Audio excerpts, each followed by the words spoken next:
বেঙ্গল সিভিলের পক্ষ থেকে আপনাদের জন্য রইল প্রীতি শুভেচ্ছা এবং উষ্ণ অভিনন্দন। বন্ধুরা সকলে কেমন আছো? আশা করি ভালো আছো।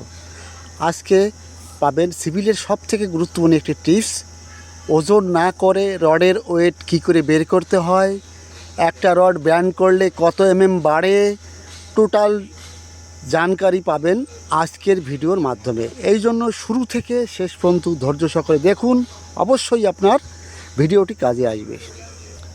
আপনার সামনে আছে এটা 16 ডায়ার রড, টেপ দিয়ে মাপ করে কি করে ওয়েট বের করতে হয় এটা জানতে পারবেন আজকের ভিডিওর মাধ্যমে। এখানে বিভিন্ন রকমের ডায়ার রড আছে, 20 10 8 16 বিভিন্ন রকমের রড আছে। টেপ দিয়ে মেপে কি করে ওয়েট বের করতে হয় আজকের ভিডিওর মাধ্যমে জানতে পারবেন।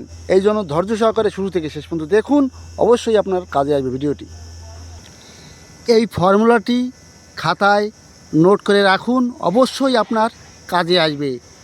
টেপ দিয়ে মাপ করে রডের ওয়েট বের করতে হয়। এই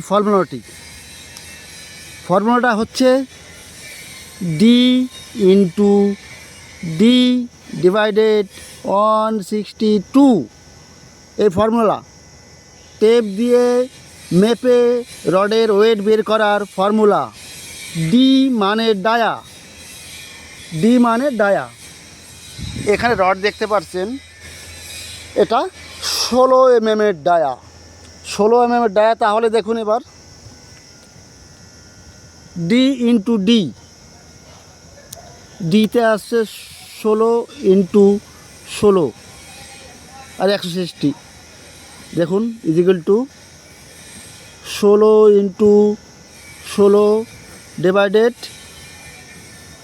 1/62 ইজিক্যাল টু কত আসবে? দুটো গুণ করলে হচ্ছে আপনার 1.58 কেজি।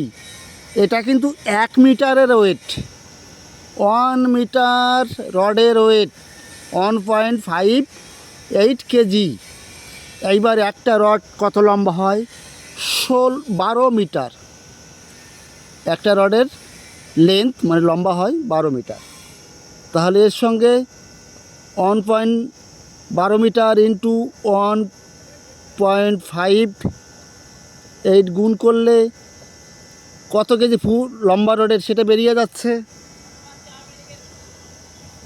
এইবার 10 রডের ওয়েট বের করব। ফর্মুলাটা কি হলো? D into D divided 1/62। D মানে ডায়া, রডের ডায়া। দেখুন 10 ইন্টু 10 ডিভাইডেড 1/62 ইজিক্যাল টু কত হচ্ছে? 10 গুণ 10 হচ্ছে 100। 100/162 ক্যালকুলেশন করে যা হবে 0.6 সামথিং আসবে। এটা কিন্তু 1 মিটারের ওয়েট, 1 মিটারের রডের ওয়েট। বুঝতে পারলেন? আর একটি গুরুত্বপূর্ণ টিপস, একটা রড ব্যান্ড করলে কত বাড়ে। এটি আপনার আছে 8 এর রড, 8 ডায়া। এইবার 8 এর রড যদি 90 ডিগ্রি এরকম ব্যান্ড করা হয় তাহলে কত বাড়ছে? 16 বুঝতে পারলেন? এটা আছে আপনার 16 এর ডায়া। এটা যদি এই রকম ব্যান্ড করতে হয় তাহলে 16 ডবল কত? 32 বাড়বে। কথাটা মাথায় রাখবেন। আপনাদের যদি কোনো প্রশ্ন থাকে করতে পারেন, অবশ্যই কমেন্ট বক্সে উত্তর দিয়ে দেব।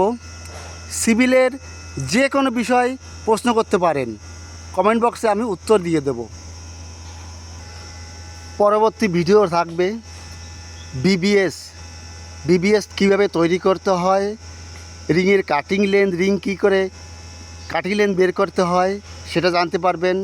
আজ এ পর্যন্তই, সঙ্গে থাকুন, অবশ্যই আপনার কাজে আসবে। সিভিল ইঞ্জিনিয়ার, সুপারভাইজার প্রত্যেকেরই এই ভিডিওটি কাজে লাগবে। সুস্থ থাকুন, ভালো থাকুন, পরবর্তী আবার দেখা হবে। All the best.